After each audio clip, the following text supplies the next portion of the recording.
Hello, hello, hello, hello. Good evening.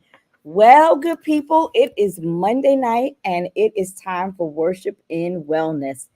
And this is what we do on Monday nights. We come together, we take a deep breath from our day, but knowing that there is some kind of level of empowerment for us this evening. It's worship and wellness. I know for those that were waiting for that. Okay.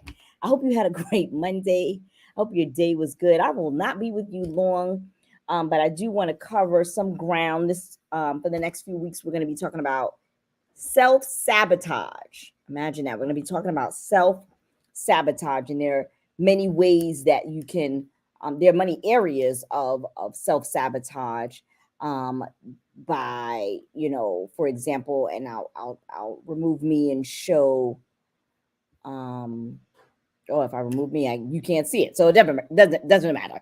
Today we're talking about financial self sabotage. We're talking about financial self sabotage. Pastor Tanya, what do you mean when you say financial self sabotage? Well, we're going to get into that. Next week we will be talking about spiritual self sabotage and then personal self sabotage. So you want to hang around, come back each week. Every round is going to get higher and higher. But today we're going to be talking about financial sabotage. So first and foremost, it's going to be important for you to let me know who's here so that I can say, hey girl, hey guy, hey, how you doing? Who is with us tonight? Leave me a message if you're joining. Also, share. Why? Because we believe that sharing is caring. And tag somebody, tag a name that somebody put a name that so that they can join this with you and we can do this thing together.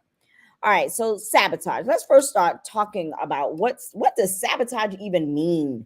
What does sabotage means? Well, self-sabotage is when people do or do not do things that block their success or prevent them from accomplishing their goals. The biggest component keyword is prevent or block your success or yourself from accomplishing your goals.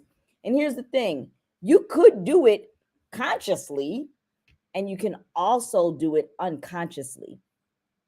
So there are sometimes people make decisions or we do things that prevent us from being successful or from accomplishing a goal that we want.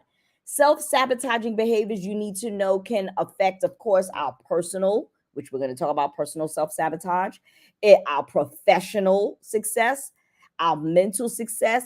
But today we're going to be talking about financial sabotage, financial sabotage. You may not realize that you have done it, but here's the thing, in this economy many people are working jobs, and a lot of the jobs that we're working this job to survive, and I put that in quotes. Not a lot of us, or not enough of us, are working jobs, keyword jobs, that we love, or maybe we do love it, but it comes with a lot of anguish, and we probably, truth be told, wish we were doing something different, right?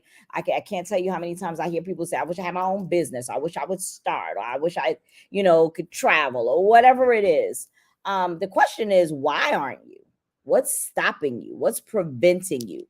Many of us are spending more than we make. Many of us are not looking at our credit to find out where we stand. There used to be a period of time where money was king. Not anymore. Credit is king. You can have money and bad credit. Nobody won't rent or sell or won't give you a loan if you have bad credit. Imagine that, right? Let alone our bank accounts. Some of us don't even look at our bank accounts on a regular basis. And these are areas, not to point fingers or to judge, but just to say it's an area we can do different and do better. However, God has gifted many of us with gifts and talents that can support us financially, but we're sitting on it. I know it might be a little, I might be stepping on a little bit of toes, but it's okay. Don't worry. Don't worry. We're going to get through this thing together. Are you somebody that God has gifted a talent or a gift, but you're sitting on it? maybe I mean it can be as a gift or talent, like I braid or I do hair, but I'm not doing it right now. Or I make jewelry. Shout out to Savoy, Sassy Savoy. She makes brooches. Maybe you have talents with your hands. Maybe you are a contractor, or you could be a contractor because you're really talented with what I like to call the honeydew list, right? You're good at fixing things up around the house. You're good in the fields. Maybe you're good at lawn care, but you're sitting on this gift or talent. We say words like I only cut grass, or I wish I could do hair more, or if only I had my own shop, or I could if dot dot dot. We got so many reasons to why we can't, and we're worried. Here's the thing, here's the tie-in.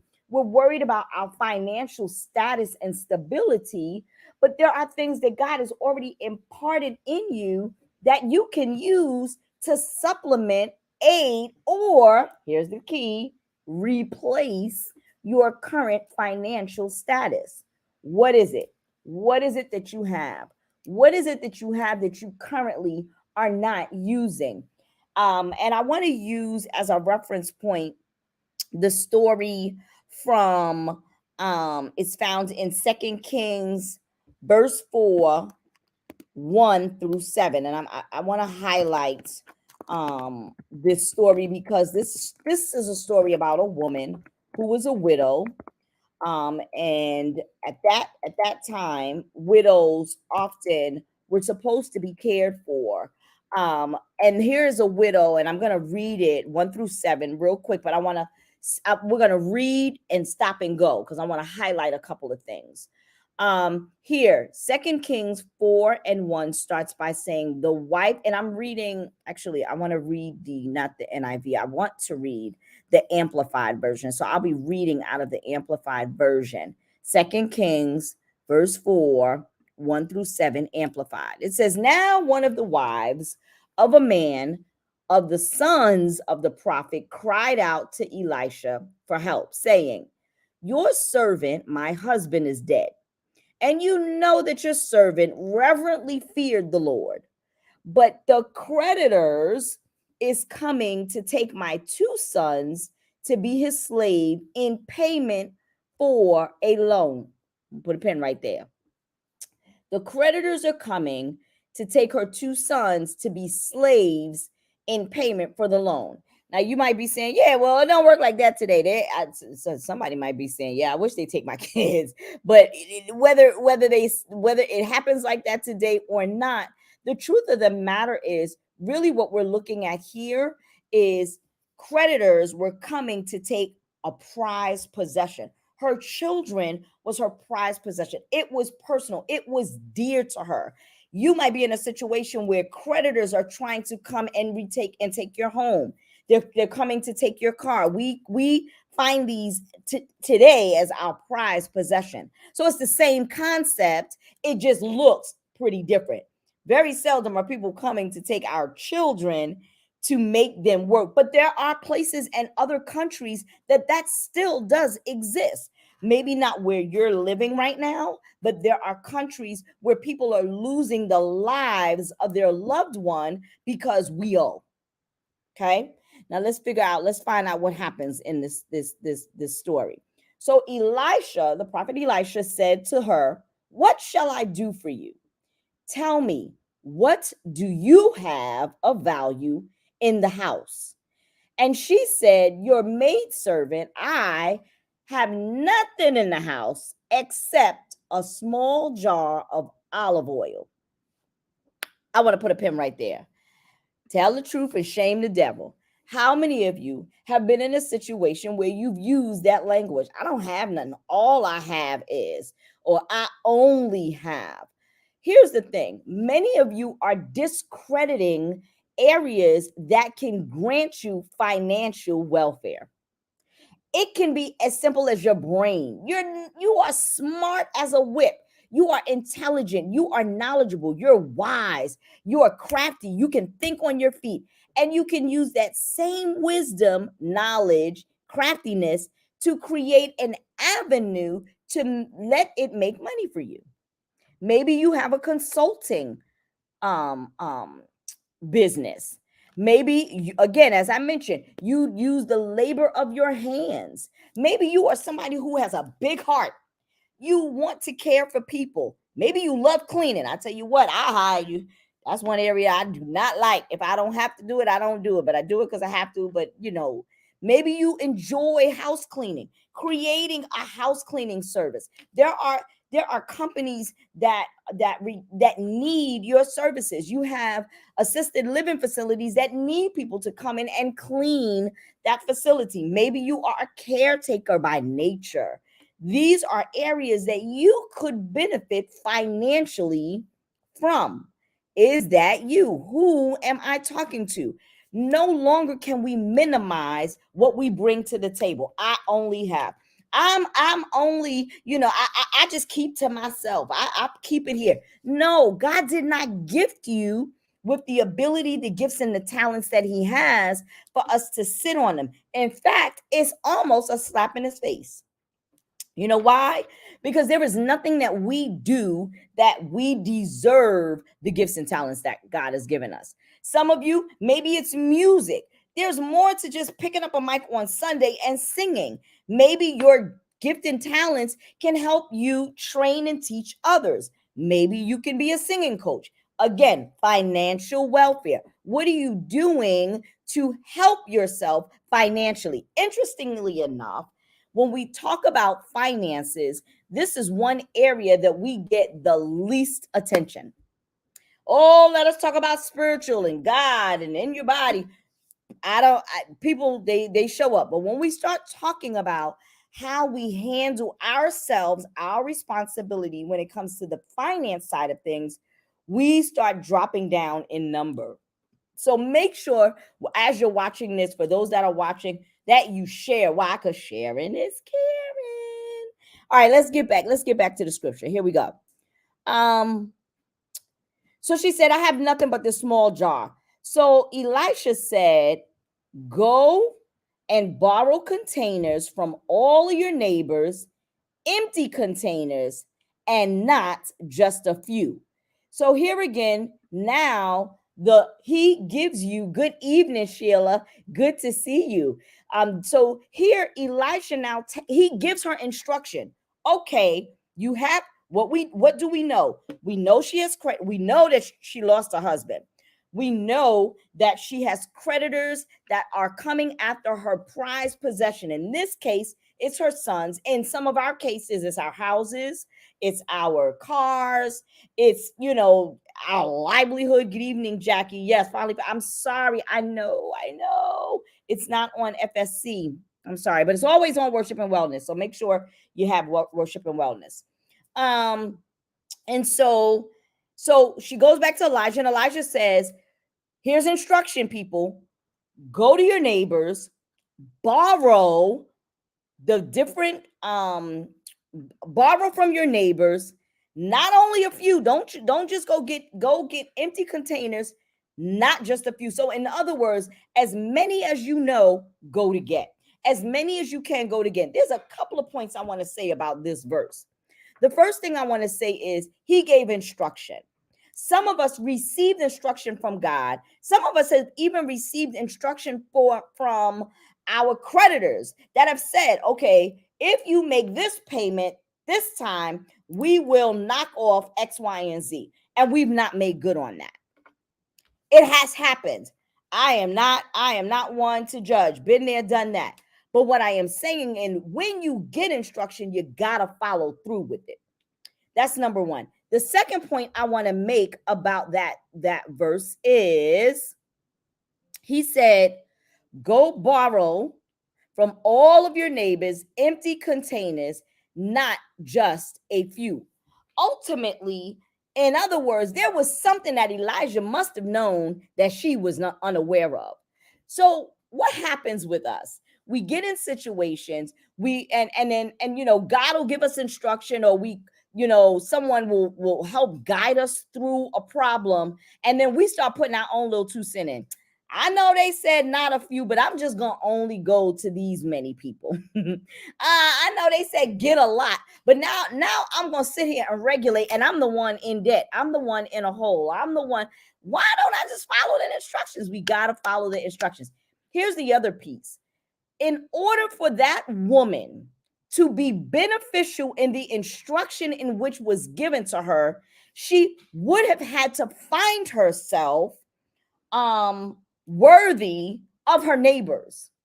There's a key to here. There's a key. You don't want to miss it. He instructed her to go to her various different neighbors to collect empty containers. But what if she was nasty? What if she had an attitude problem?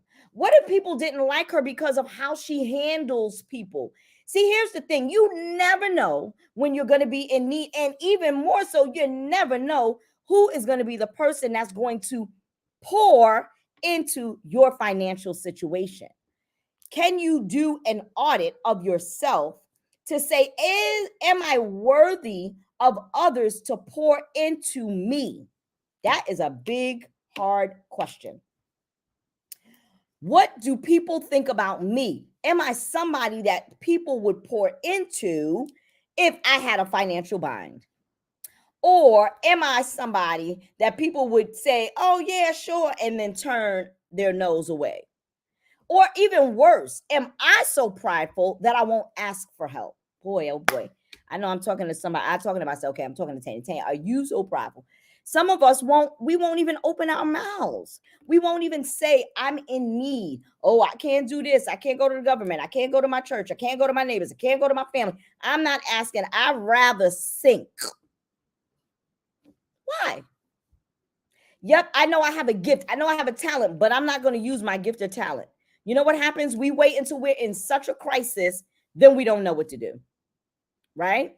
So that verse is really powerful because it speaks to several things. But let's keep going. Verse 4. Then he tells her, then you shall go in and shut the doors behind you and your sons and pour out the oil that you have in these containers, and you shall set aside each one when it's full. So let's go back to the beginning of the story. She tells the prophet, I don't have nothing. Hey, Tandra, I don't have anything. The only thing I have is this container of oil. She had oil. She had some oil. She discredited it because no worry, Valeria. I'm so glad that you are here. No worries. You had company from out of town. That's all right. Next time, let's have the company join in. It's all good. I'm glad that you're here with us. We are talking about financial sabotage for those that have just joined. And I'm pulling from 2 Kings 4, 1 through 7. And I'm at verse 4. But I want to kind of recap. The woman said, I only have. She minimized what she brought to the table, a container of oil. The prophet tells her, go to your neighbors, collect as many empty containers as you can get, and come back to the house. He now tells her, gather your sons and close the door behind you. Key. Sometimes you gotta, my husband says this phrase, he used to say the phrase, sometimes people need to take a shut to the up pill. Instead, not shut up, just take a shut to the up pill. You got to take that pill. Sometimes we need to just be quiet. What do you mean, be quiet? Sometimes we say too much. This is what I'm doing. This is what I got going on. I got my new business. I got my new venture. I got all of these things going on. Be quiet. Sometimes you just got to tread quietly. He told her, get your sons and close the door. In other words, be quiet and begin to fill the empty containers with your just oil. Woo! I love it. Who got a just anointing on them? I got a just anointing. I just. They were just, right?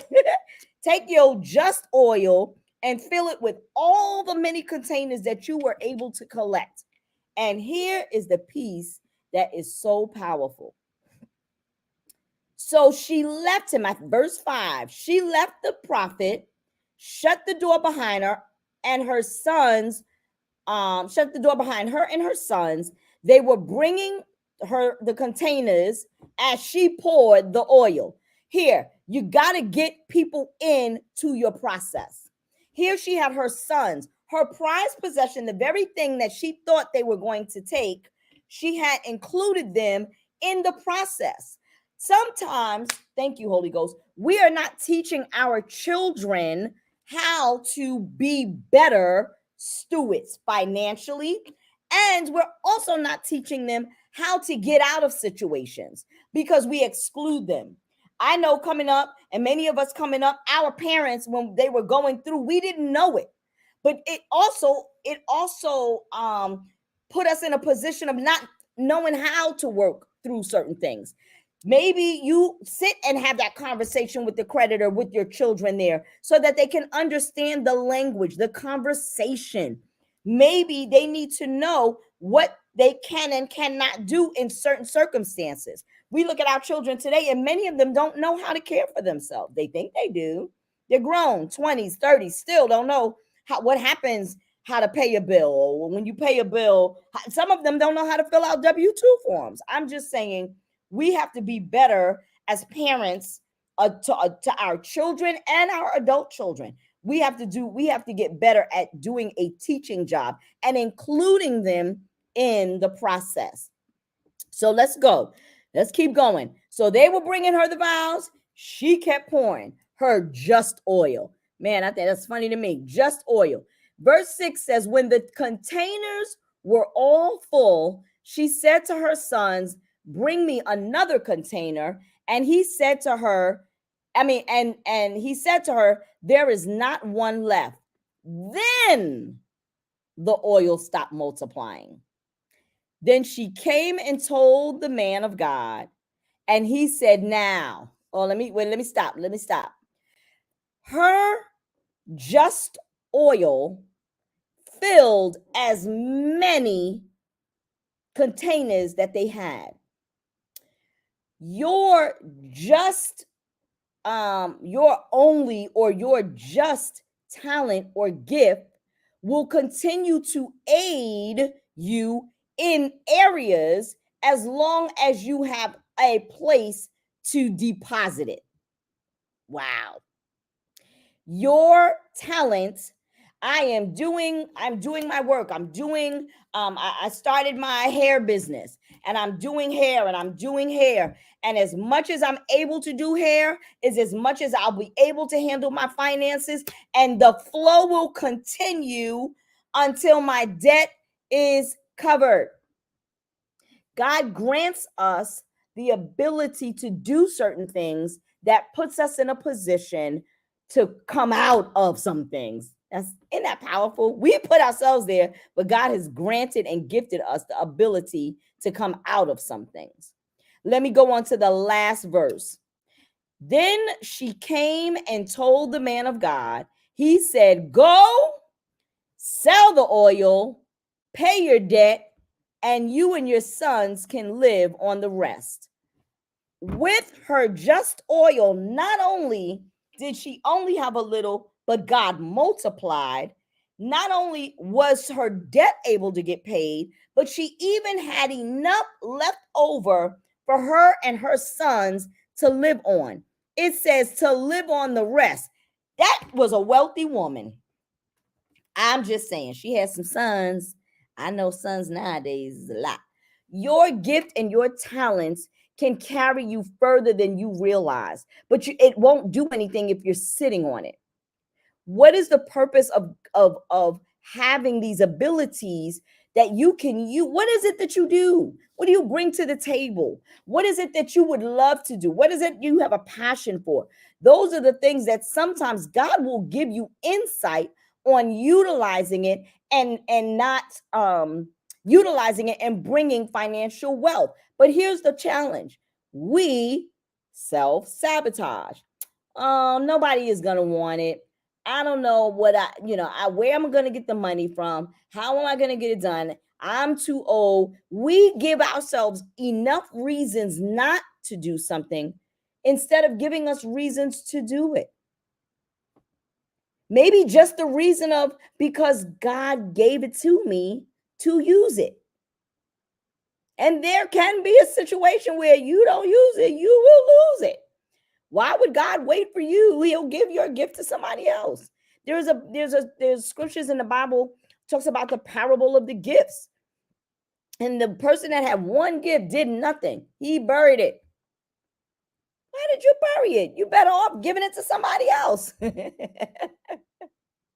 What is it? So I want to leave us with some practical, this is biblical principles with practical steps. And I want to leave a few scriptures and a few lessons, only 6. I want to say a good man leaves an inheritance for his children's children. In that case, that's our grandchildren. Proverbs 13:22. What's the lesson behind that? Well, basically leave a wealth for the next generation. What have you done to leave a legacy, a financial legacy? Maybe you can just start a trust fund for them. Maybe you can you know go to the bank and find out what's out there. There are many things that are out there. Maybe you started a business and you put add your children on to that business, but you want to leave an inheritance for your children's children. Proverbs 13:11 says, dishonest money dwindles away, but he who gathers money little by little makes it grow. What's the lesson? Be honest in your financial dealings and always watch out for the get rich quick schemes. I know there's some of us that's like, what's the fastest way to make the most money? There's a lot of things out there, and even more so now, especially since COVID, you have to be careful with these, oh, you can work from home schemes, or oh, give us $50 and we'll give you, oh, there's so much stuff out there. You have to be careful. Dishonest money you'll lose it fast, more times because you're putting it out before you're getting it in. But he who gathers your money, you find ways, you do it honestly, it will grow. Number 3, for plans fail for lack of counsel, but with many advisors they succeed. That's Proverbs 15:22. In other words, don't be ashamed to get financial help. Maybe finances is not your area. It's okay. There are other people that are out there that are financially set. They understand finances. They can talk you through the process. Let them talk you through the process. Ask them, where can I start? Where can if you attend FSC, there are some financial advisors in our ministry. If you're not in a church, or maybe you don't want to use somebody in the church, ask your bank, where do you bank at? What can I do? This, just Google it. I say ask the dynamic duo, the boyfriend and girlfriend team called Siri and Google. I know they're in a relationship because Siri be like, according to Google, so she be telling Google, Google be telling her. I know they got thing going on, but whatever. One of the two of them know. Google ways to be educated financially, right? Number 4, a man lacking judgment strikes hands in pledge and puts up security for his neighbor. Proverbs 17:18. What's the lesson? Use caution when lending money, especially when official documentation is involved, like co-signing a loan for someone. I don't know about you, but there are people that have been in situations where we co-sign. Oh, I'm a co-sign for my children, co-sign for my mate, co-sign for my mama, my papa, and Randy and them, right? And now you're in a bind. They're not paying the bills. They're not doing, and now you have set yourself financially to be in debt. Be wise in decisions as such. I know we want to help our family members, but sometimes you got to recognize, or our friends, you got to recognize who you are dealing with. Number 5, give everyone what you owe him. If you owe him taxes, pay taxes. If revenue, then revenue. If it's respect, give them respect. If it's honor, then honor. That's Romans 13:7. Basically, stay on top of your debts, your taxes, credit cards, your loans. Fit payments into your monthly budget. Here's the thing. The word tells us that we must render unto Caesar what is Caesar's. I understand that times are hard, but you can find create a plan that works for you. Reach out to your creditors. Find out what will work. What payment plan can they put you on that makes sense that you won't renege on, right? All right. Here's the very last one I want to leave us with. To those who use well what they are given, even more will be given, and they will have an abundance. But from those who do nothing, even what little they have will be taken away. See, I told you, you use it, you lose, right? Matthew 25:14 and 30. And basically, the financial lesson to that is it takes money to make money. Invest, but invest wisely, right? Things like 401k is a type of investment. Make a commitment to putting a certain amount of money, even if it's just $20. Find what works for you. No one can tell you what you should and should not do, but what we can say is you should do something. You can't tell you what to do, but we can tell you you should do something. Please don't prevent yourself from being better financially. This has been Worship and Wellness, where we believe in biblical principles, but with practical steps. Take some of these steps, apply these steps, share, share this live. Let it go viral. Why? So that we can continue to have these conversations. Don't sabotage yourself. If you have a gift and talent, use it. Get up off of it and let that help supplement your income and hopefully become your source of income. I love you all. God bless. Good night. You're welcome.